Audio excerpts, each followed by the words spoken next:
Hello, everybody. My name is Adam Thorne, and welcome to the Australian Aviation Podcast. For those of you watching this on YouTube, I am going to start the show with something I never thought I would start the show with, and that is a triggering warning, because you may be triggered by the images you see of my co-host Jake Nelson, who now looks nothing like the Jake Nelson we know and love. I'm not even going to say hello to you, because more important than the hello is you explaining to our viewers what's happened. Where's the beard gone? What's happened? What do you mean, where's the beard gone? What do you mean, where's the beard gone? That is your iconic Oh, God, style. what happened to my face? What happened to my face? Oh, God, where's it gone? Has someone taken it again? The bastards. You can't swear because Dennis is going to bleep it out. Is that really a swear word, Adam? When I said the BS word, I got bleeped. That's a bit milder, though, don't you think? No, surely BS is more minor than the appalling slur you came. Anyway, let's not talk about the language. What happens? See, if they do bleep it now, then the audience will be wondering what hideous thing I just said. Which is actually hilarious. So, Dennis, if you are and you will be listening, go for it. Go for it. In fact, do a number of bleeps so we think he's really, really bad. Well, there's the funniest song to bleep would be "Ego is not a dirty word," because you just bleep ego every time, and it's just bleep is not a dirty word. I see. Yeah. Now, explain to the listeners / viewers why you have shaved your facial hair off. It's in aid of a musical, Adam. I'll be in Dolly Parton's 9 to 5 with Rockdale Musical Society at the beginning of May, and so for the character they want a sort of a clean cut 70s look, no beard but plus sideburns. So there you go. And if you are, tell them more. Look, I'm giving you here, and I might get into trouble with senior management. I'm giving you a chance to plug this. So if people want to go and see you in concert or in the musical, how do they find that? What do they do?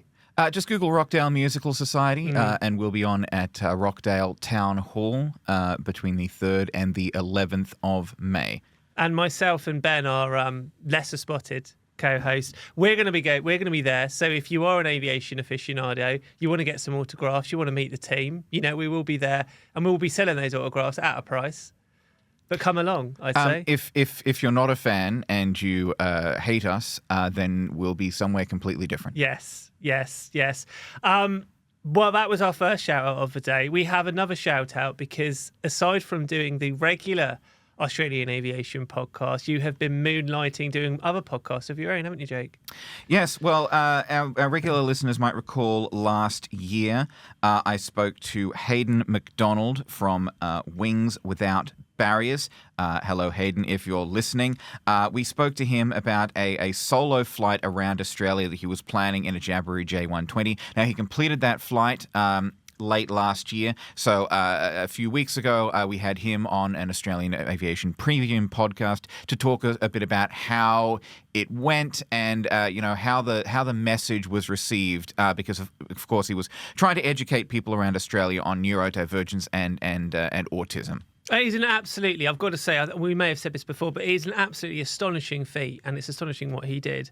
And thank you very much for coming on our podcast. What other shout-outs did we have to make? Yes, so the Australian Aviation Awards, they will be taking place at the very end of August, and we have not yet formally launched them in the sense that the way that works is I have to do this cringe-worthy video to the camera where I'm like, enter our awards and stuff, and I'm really nervous and I look really bad. And the worst thing about those videos, just to go on a massive tangent, is it looks like I'm wearing a suit, but I'm not.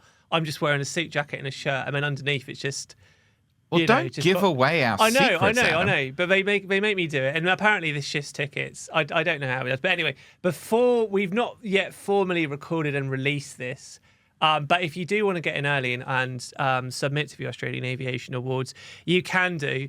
You could either go to australianaviation.com.au, but if you put it in Google, that's probably the easiest way to go straight to that site and check it out. We've also had a bit of positive feedback on our last podcast on YouTube. At Aviation A380 Qantas says, "Hi guys, love the podcast, look forward to it every week. You need to lure Enoch out of the vent and see what he has to hide. By the way, what is your opinions on Bonsa?" Well, first of all, luring Enoch out of the vents is more difficult than you might think. Because if you just leave some raw meat out, it will get eaten. But he doesn't come out of the vents while the cameras are running. So we've never actually seen him. So the process of luring the dread Enoch out of the vents is something we have yet to actually crack. And frankly, even if we did lure him out of the vents, I don't know if the world would be ready for the terror of seeing the dread Enoch. Do you worry that now you're clean shaven, he might go for you? Because he went for Ben, and Ben's clean shaven. And maybe it's just a thing he's like. Maybe he doesn't like eating people with beards. Quite possibly. Although I didn't go to Eton because I am not British. Right, now, anyway, let's... and by the way, we were also asked, what is your opinions on Bonsa? We like Bonsa. We like Bonsa. Bonsa's great. Yeah. They're doing quite well. And we hope to see Bonsa succeed. We hope to see Rex succeed. We hope to see all our airlines succeed. But more competition in the aviation sector, always a good thing. And Bonsa seems to be doing quite well for itself. That's the kind as we'll possibly touch on later. We will touch on later. We will touch on later. So anyway, let's steam into the news. Now, generally speaking, what happens at this point is I introduce a story and then Jake talks about it. But this is actually... Sometimes I do like to put the rubber gloves on and do some work myself. This is actually a story. It's a rare treat. It is a rare treat. It's a rare treat. This is a story I wrote, which is probably the biggest story of the week, which is this massive overhaul of Qantas' frequent flyer program. Now, generally speaking, we wouldn't write stories about like a particular new offer within the frequent flyer schemes because I kind of think that's doing someone's PR, and also that's the trade of executive travel and all those other terrible publications. But this was actually a major change to it. And essentially the kind of prelude to this is that Qantas have had a lot of criticism that it's very easy to earn Qantas points, but it's actually quite difficult to spend them on Qantas flights.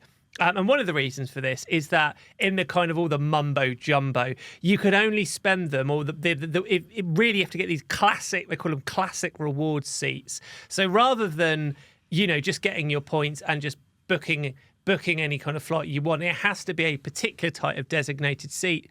And of course, the critics would say, these are the seats that actually they struggle to sell and nobody really wants anyway. So previously, each year, 5 million classic reward seats were available. And of course, there were more options if you wanted to spend some of your points with a bit of actual real money. So what Qantas has done is kind of address these concerns by making an additional 20 million seats available to book with points. However, rather than these being classic reward seats, they are what they're calling classic plus seats. And the gist is that firstly, these will cost a lot, well, not a lot more, but they will cost significantly more in some occasions. But the amount of points they will cost more will shift depending on the flight, depending on the route, depending on the time of year, etc. So unlike the classic reward ones, which kind of broadly stay the same, these things are going to fluctuate. And what all of this means is it's very hard to tell whether this massive expansion of their frequent flyer scheme is actually going to be a good thing or whether it's kind of smoke and mirrors. To be fair to Qantas and to be fair to Vanessa Hudson, the new CEO, or newish CEO, I think she's done like 6 months or so now, they have to balance looking after customers who obviously want more seats to spend their points on, but also keeping the shareholders happy, because clearly you'd far rather be people paying real money for the seats rather than points. So the jury's out as to whether or not this is going to be a good thing. Jake, you're a velocity man yourself, aren't you? Yeah, I don't. It's because I mainly shop at Coles. Is the one thing. Yeah, I mainly shop at Coles because there's a Coles right near my house, and so your Flybuys points, you can convert them into Velocity points. Yeah. And there's a 7-Eleven near my house as well, and 7-Eleven's in a partnership with Velocity. So I accrue, generally speaking, Velocity points instead of Qantas frequent flyer points. But it is noteworthy that this is possibly the first big announcement from the new CEO of Qantas Loyalty, who was Andrew Glantz, who replaced Olivia Wirth at the end of February. I believe Olivia Wirth has gone to Maya now. Yes, that's right. So this is the first big announcement from Andrew Glantz as the CEO of Qantas Loyalty. It's an interesting proposition. more reward seats is a good thing, and this idea that you can upgrade them to premium economy, you can upgrade them to business, you can possibly upgrade them to first, because I don't think there are any classic reward seats available in first class. So if you want to fly first class with Qantas on points, that would be the classic plus flight rewards. It is as well interesting to note that I think Qantas Loyalty was one of the only divisions of Qantas that actually still turned a profit during COVID-19. Qantas Loyalty did very, very well during COVID, where, the rest of the airline was practically on life support. And so Qantas Loyalty is always been a big part of Qantas Group's offering and a big part of Qantas Group's bottom line. So this is really an expansion of the options available under Qantas Loyalty. Yeah, and as well, like it's a major part of the business. It's basically kept them going afloat during COVID. But obviously, not only have they had criticism that it's actually quite hard to spend these points, they've also had criticism that the points have effectively devalued over the years. And this is something Qantas deny. They deny that quite vehemently. But in this whole murky world of points, it's kind of very hard to know. Now, they gave us some examples of how the point system would work. So under the new system, and I'm going to read this out slowly so you can all follow. A classic reward economy seat between Sydney and London would cost 55,200 points plus $251 to go one way. If you got a classic plus seat, it would cost 65,800 points. Plus the same payment in off-peak, and 65,900 during peak time. So you can see it's kind of cost a little bit more. There were examples, though, depending on how you compare them, where this was almost twice as much in terms of points. So as I say, in terms of whether this is actually a good deal for punters, the proof will be in the pudding. Now, you can book these flights, I think, from this week, and they are going to start with international midway through the year, and then towards the end of the year, they're going to bring some of the domestic flights on. So I would imagine, and you know that frequent flyer nerds are even bigger nerds than our readers. Like, you think the plane spotters are hardcore. When you get into the world of points, they are an obsessive bunch. So what we should do in like a year's time, get a plane points nerd on the podcast to explain whether it's any good or not. Quite possibly, yeah. Maybe someone from Choice or something like that. Well, they're not point nerds. True. They could give some insight though into how good a deal is it from a consumer perspective. We probably should do work chat on the podcast. But yeah, no, that is probably... now our readers can see how the sausage is made, Adam. Yes, I mean, they don't want to see that. On that note, just to go totally off topic, I want to talk about how the sausage is made. I walked into the office earlier today and I kind of walked behind Jake, sat down on my computer screen, and imagine the moment I turned round and saw Jake without a beard for the first time. He didn't give me any warning. He didn't text me the night before being like, oh, just to let you know. It was just there. I almost shrieked. I actually jumped back in my seat. You have seen me without a beard before. Yeah, that Adam. is true. You have seen me without a beard before. That is true, but that was quite a while ago. And that was coming off the back of your last performance, wasn't it? Yeah, that was after Pirates of Penzance. Yes. Anyway, where I had the amazing mutton chops for Major General Stanley. Right on that.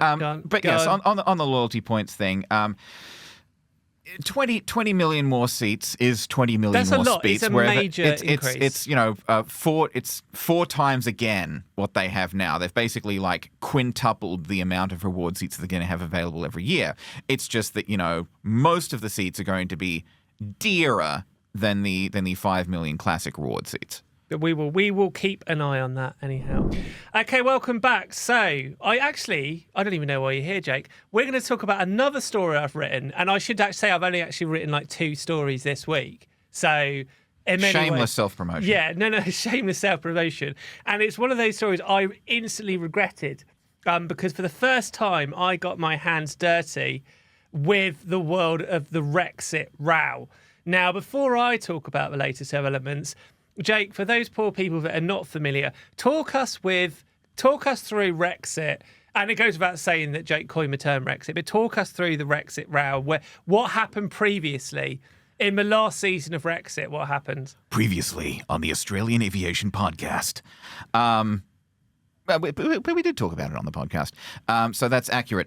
Yes, so last year, this was sort of mid-last year, Rex pulled out of Whyalla in South Australia. This was after the council made the move to pass on the security increases in security screening costs at the airport to airlines. Rex accused Whyalla of favouring Qantas, which has stepped in to fill the gap left behind by Rex. The mayor of Whyalla Council, Rex was saying, they have a secret agenda in favour of Qantas. They're favouring Qantas. They're in bed with Qantas. All of these things. Phil Stone, the mayor of Whyalla Council, said that Rex was defaming the council, using emotive statements to cast council in a defamatory manner, ignoring the facts of the situation. He said, we passed on the federal aviation safety screening costs to both airlines evenly. Rex chose to exit without trying to implement the increased costs. Qantas has demonstrated its commitment to the Whyalla community by maintaining and increasing its local services. There was a big argy-bargy over how much it would have cost to implement these measures to show that to basically ensure that everyone was sort of screened equally. Or that unscreened flights could continue to operate, and basically the upshot of the situation is that there was a lot of bad air and bad blood on both sides. Shout out to anyone who went to the Taylor Swift Eras tour, but there was a lot of bad blood between Whyalla Council and Rex. But Adam, why don't you tell us the latest twist in the saga? Just when you thought it was safe to go. Just when you thought it was safe to go back to Whyalla. It is extraordinary, this twist. So basically, the independent for states independent economic regulator has basically said that the entire actually, and I'm going to read this out. They basically said that Rex's decision to put out of Whyalla appears to have contributed to the entire council being declared economically unsustainable. And their poor performance of the airport is the primary factor behind the council's debt, which will see it lose $5 million between 2023 and 2024 and 2032 and 33. But it says here, when the airport's operation is excluded, the council would register a $1.3 million surplus over the same period. So effectively, Rex's decision to pull out of the airport has almost sunk the whole council, or could potentially sink the whole council, which I think is absolutely extraordinary. Because obviously, as you said there before, Qantas has obviously stepped in to take those flights, but you don't have the competition. You perhaps have higher airfares. It's a lot less profitable. So this is an extraordinary twist in the round. And what they're effectively getting to is that the kind of underlying problem was the federal government said it would stop funding security screening operations at these regional airports. So they are basically asking there to be a national levy so that rather than these smaller airports being lumped with the cost, they're spread nationwide so it's a lot fairer for everybody. It does seem astonishing that they've not been able to sort this out, because this has been, 6 months or so? It's been a good while. Yeah.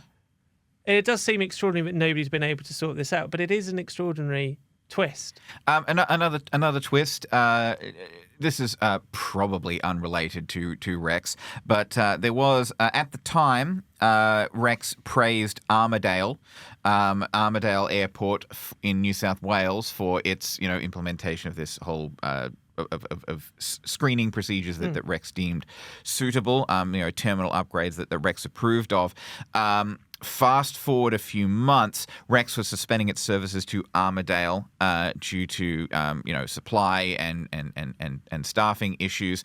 I don't remember if we talked about it on the podcast, but Adam Marshall, the MP for the Armidale region, was questioning why Rex was not returning to Armidale when it said it might, and that Armidale MP got into a spat with Rex as well about when Rex was or was not coming back. With Rex saying oh well, your antics are going to be putting you Armidale last on the list for us coming back. Mark our words. Now again, this is probably unrelated to Rex, but Adam Marshall has announced that he is resigning as the MP for the Northern Tablelands. So who's to say? Perhaps his press release seemed to indicate that he just felt it was time to go. He has been in politics for 20 years, but that is another sort of political figure that Rex has kind of outlasted in these airport spats. Forget the dread Enoch. Who you do not want to mess with is Rex Airline, because they will take you down. You'll find a Saab 340 cockpit in your bed. which is very large, so it would be hard to not notice them putting it in there, but somehow they manage. Well, talking about unfortunate costs, I'm finally going to throw over to you to talk about a story, and it is about a place you've previously said that heaven is a place on earth, and heaven is the Gold Coast. So tell us the latest about your favourite place. Well, I'm sure the Gold Coast is quite a lovely place. I understand people do go there sometimes, but this is something that just came up today for us. The Gold Coast has been building a light rail system for a few years now. There's the first two stages that are up and running. Stage 4, so Stage 3 is currently under construction. Stage 4 is in the pipeline, which would connect the end of that light rail system down to Burleigh Heads via the airport. So Burleigh Heads to Coolangatta via the airport. Now this 13-kilometre stretch of the light rail was previously estimated at $2.7 billion. But according to a story, I believe today at the time of recording, a story in the Gold Coast Bulletin, that is no longer the case. It is expected the upper range of the cost is now $7.6 billion. So Bart Mellish, who was the Transport Minister in Queensland, said that there is an estimated cost of $4.4 billion, cost range $3.1 billion to $7.6 billion, which is a bit of a lift, shall we say, from 2.7. This is probably not an appropriate rant for this show, but what I don't understand is, why is it the case that trains, I know this is like a light rail, but they are all similar forms of the same thing. It's like a tram. It's like a tram. Why does this stuff cost so much money? Basically, here's how you do it. You dug up a road a little bit, you put in some tracks, you put a train on it, done. How on earth? Mr. Mellish, if you're listening, we have a consultant right here. Yeah, well, I don't understand. So also, it's only 13 kilometres, which in real measurement is like 7 miles, not particularly far. How can 7 miles of light rail, not even a real rail, a light rail, cost $7.6 billion? That is absurd. Well, apparently, according to the minister, the biggest cost here would be bridges over the Tallabudgera and Currumbin creeks. So they'd need to build some bridges for the light rail. They wouldn't just be putting the light rail on the bridges that are already there. So bridges are probably the most expensive. But I mean, we've seen how expensive bridges can be. Up in Baltimore when that big tanker ship crashed into one. So bridges are not to be sneezed at in terms of costs. That's going to cost Baltimore a pretty penny. And so putting up bridges over these creeks is probably going to cost the light rail project a fair bit of money. But what I would say as well, and I don't want to be horrible to any individual, but the person that previously estimated it at 2.7 billion, that person's a buck, because it's not like this person's got it a little bit wrong. It does seem this person's got it radically wrong. Did they not factor in the bridges? Look, Derek, in have fairness, you look about building the bridge? Don't worry about that. Do it later. In fairness, transport project budget blowouts are not uncommon. No, that is true. Look at Sydney Metro. Look at Melbourne Airport Rail Link. Look at all these. Show me a transport project without a massive budget blowout, and I will show you a transport project without a massive budget blowout. That's very true. That's very true. Anyway, I don't understand it. I do hope this eventually happens, though, because the good people of the Gold Coast deserve the very best transport links. Both of them. Don't be horrible about the Gold Coast. We love the Gold Coast. What is wrong with it? Just be nice to these people. Okay, welcome back. So, the next story we're going to talk about, and I love the headline, exceptional headline, certainly better than all that dog's waggage stuff you did with Virgin Australia. Is the headline reads, Everyone's a critic, Adam. Yeah, well, anyway, it reads, "It's not about the money," says ATC union as strike vote continues. Jake, tell us a bit more. Yeah, we talked about the potential civil air strikes on last week's podcast. The air traffic controllers, they have now filed for a ballot for protected industrial action, which closes on the 1st of May. If the ballot is successful, there could be work stoppages, there could be bans on overtime and air traffic controller training. Now, there's been a bit of a row that's erupted between air services and civil air over this protected action ballot. Very similarly to what Air Services has been saying about the airport firefighters, Air Services has been sort of implying or seeming to imply that the air traffic controllers who are citing, who are saying the air traffic controllers are saying there's understaffing, there's a horrible toxic work environment, safety is at risk, etc. Air Services has been seeming to imply that these justifications are effectively a fig leaf for the air traffic controllers union, similarly to the firefighters union. Air Services has been effectively implying, or again seeming to imply, I'm getting to it, that they just want a 20% pay rise. Now, I would say that we do try to give with both sides of every story.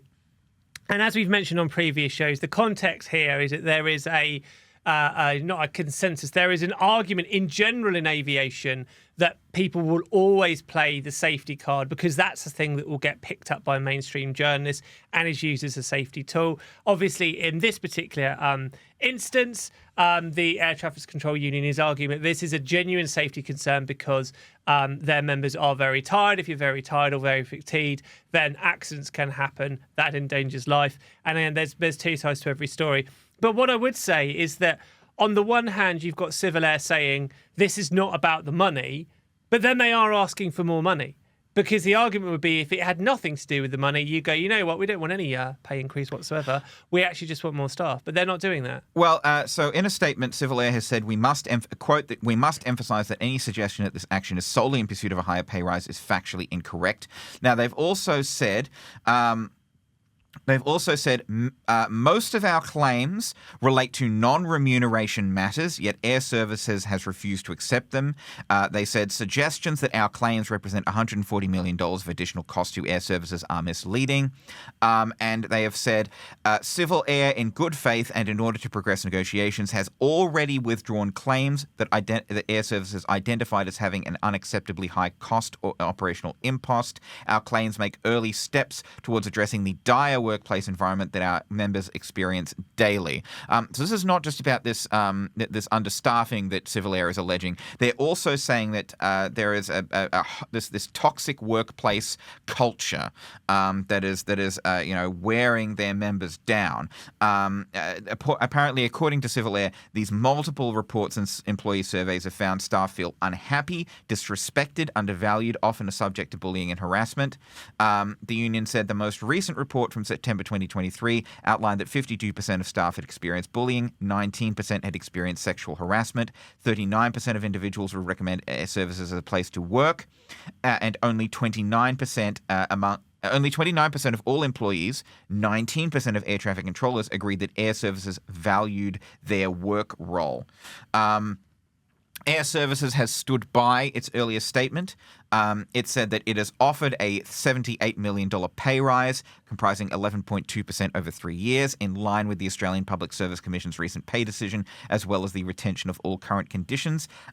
It said Air Services is looking to finalise this new enterprise agreement without interruption to the travelling public, while delivering a fair outcome for ATCs so that we can continue working together to safely manage access to our skies and connect Australia to the world. Well, we will keep an eye on that. Right, to finish up, let's discuss some good news. let's discuss a couple of good news stories. And we're going to start off by talking about Bonsa. They're doing pretty well, aren't they? We were asked, you hinted at this earlier. They have revealed they've flown 300,000 Melbourne passengers in their first year. That's a bit more. Yes, this is just out of Tullamarine, so it's not Avalon. But Bonsa launched its second base at Melbourne Airport on the 30th of March last year. It now serves 11 destinations from the city, and it has, according to its own figures, flown 300,000 passengers in and out of Tullamarine in the first 12 months. Now, it says as well it saved Melbourne travellers $100 million in its first year of operation.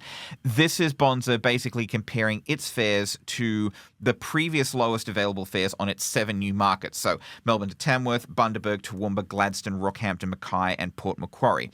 Basically, when Bonsa says, when you look at what it would have cost previously to fly from Melbourne to any of these destinations, and when you look at what it will cost now with us, we have saved people a total of $100 million.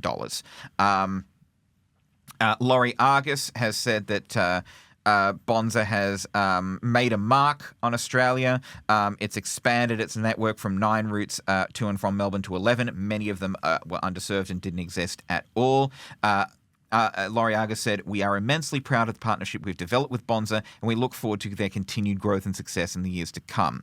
Now, this was coupled with another release saying that they since the first flight to Mildura on April the 4th last year, Bonsa has flown more than 50,000 passengers to and from Mildura, which is in the Sunraysia region.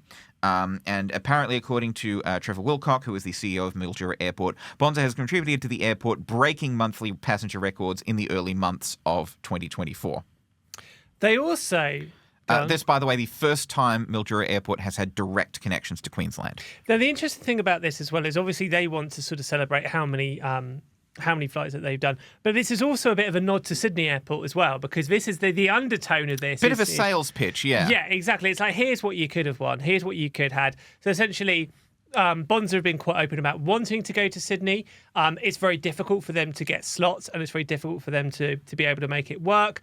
One of the points of a recent government announcements that were tinkered with the slot system at Sydney was to give priority to up-and-coming airlines to effectively make it easier for them to get in there. Now, the reason that this would be good for Sydney, like it's good for Melbourne, is a lot of these routes are new routes. So either you've got better competition or you're opening up something that would never have happened before. And what that means, well, the reason this is lucrative, it's like new money coming into the city or new money coming into the town, because it's a trip that previously wouldn't have happened. Yeah, blue ocean versus red ocean. They're if you're familiar with business lingo, red ocean is full of blood in the water, where all the sort of sharks are sort of fighting each other over the delicious fish.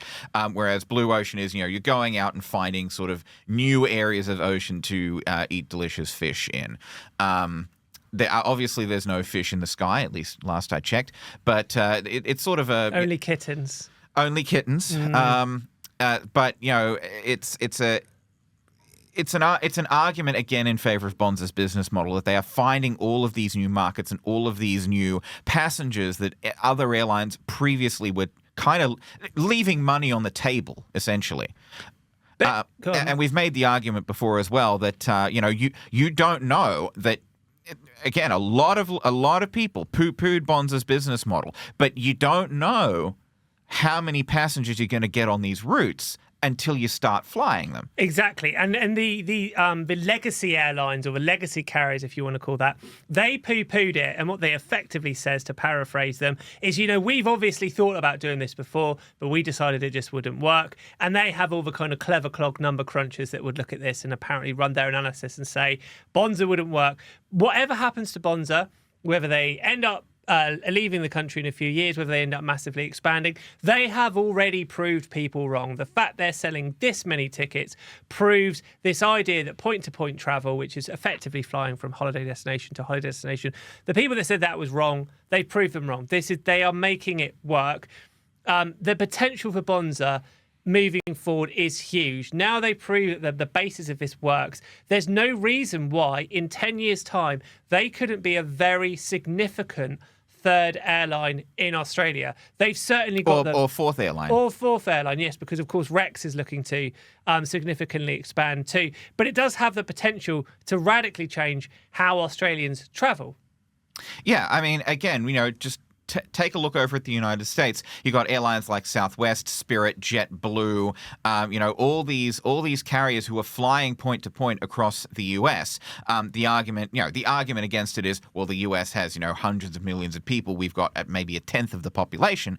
But, Bonsa trying all these new routes has shown that people do want to fly directly between, destinations that you may never have suspected that they wanted to fly to before. Yes, they've done very well. And airports around Australia have been, according to Bonsa, have basically been champing at the bit to get Bonsa services, because it opens up the airport and brings in new passengers and new destinations. Yeah, this is it. It's like a cycle, because obviously you bring more money into the town, but then you also significantly boost that airport. That airport gets more money. Then suddenly they might think, hey, maybe we expand the airport. Maybe we can get other airlines involved. It all kind of builds up and builds up and builds up. One of the biggest issues Australia has got is you've got these monopoly airports effectively in the States, and then you've got a selective second tier of airports like your Gold Coast, like your Newcastles. What Bonsa has the opportunity to do is radically transform that kind of third tier and grow a whole new generation of airports. And Bonsa is sort of, if Sunshine Coast Airport is anything to be indicated, is any indication, Bonsa has done wonders for Sunshine Coast Airport. It's massively raised the profile of of the Sunshine Coast. Yes. As it's one of its three main hubs. I've never been to the Sunshine Coast. Is it nice? Well, I've heard it's nicer than the Gold Coast. That's horrible. Like, I knew you were going to go there. Why did you leave the door open? So have you been to? You've not been to Sunshine Coast. I've not been to the Sunshine Coast. But you have been to the Gold Coast. I have been to the Gold Coast. Well, I've heard both. Well, I've been to the Gold Coast. I've not been to the Sunshine Coast, but I would love to go to the Sunshine Coast. Right, anyway, before I'm talking rubbish now, it's just nonsense, isn't it? Right, before we wrap up, let's talk about one more good story, which is New South Wales firefighters are looking to drones for the future of bushfire surveillance. We've talked about this topic a little bit off and on over the years, but we're seeing more and more concrete examples that actually a combination of what's happening in space and what's happening with drones can radically alter how we tackle bushfires in the summer. Jake, tell us a bit more. This was a mission, a 2-week trial by the New South Wales Rural Fire Services, working with this company, I don't know if it's Nenox or Ninox Robotics, which use these Perimeter 8+ long-range multi-rotor drones to transmit, yes. That deserved a whistle. Maybe you could put a whistle on the drones. I don't know what it would accomplish, but... Well, it's not. Go on. I'm going to talk some good nonsense. Go on.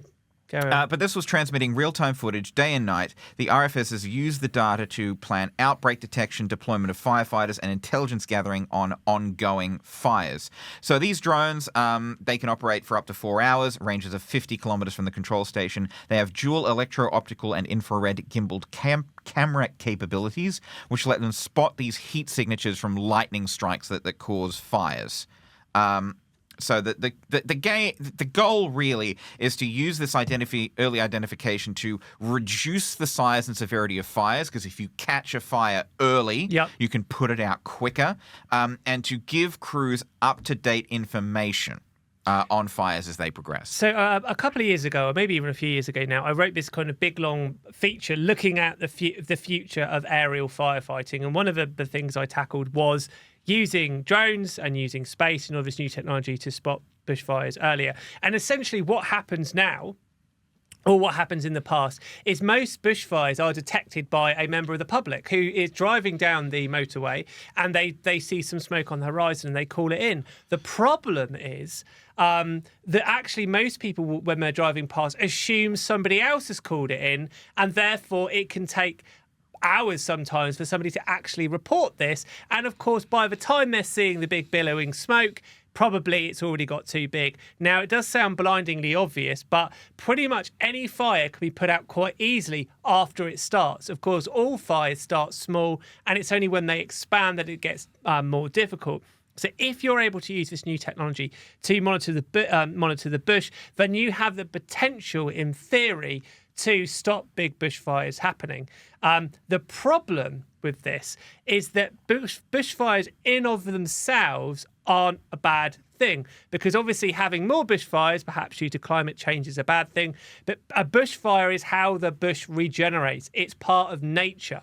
And so the dilemma we're going to have in the future, in, say, 10 years' time, is that we're going to be in a position where we can put all these bushfires out very quickly, but we need to take a decision out of which ones we let burn and which ones we stop. Now, the reason this is important is that if you don't have any bushfires, or rather a bushfire acts as a kind of natural backburn, effectively. And what it will do is, if you have a bushfire, then it will stop other bushfires spreading quickly. And if you get very, very good at putting them all out, you lead to potential like what we had in the Black Summer, where the whole bush is ripe for going up. And so that's going to be the dilemma that people face. There's all sorts of technology that can give you a steer on whether or not to put the thing out or not. But nonetheless, a human being somewhere has to make the call. But these recent announcements are very, very good news. Because it's not just the fact that the drone can get there quicker. Obviously, drones have all sorts of different sensors, etc., as well.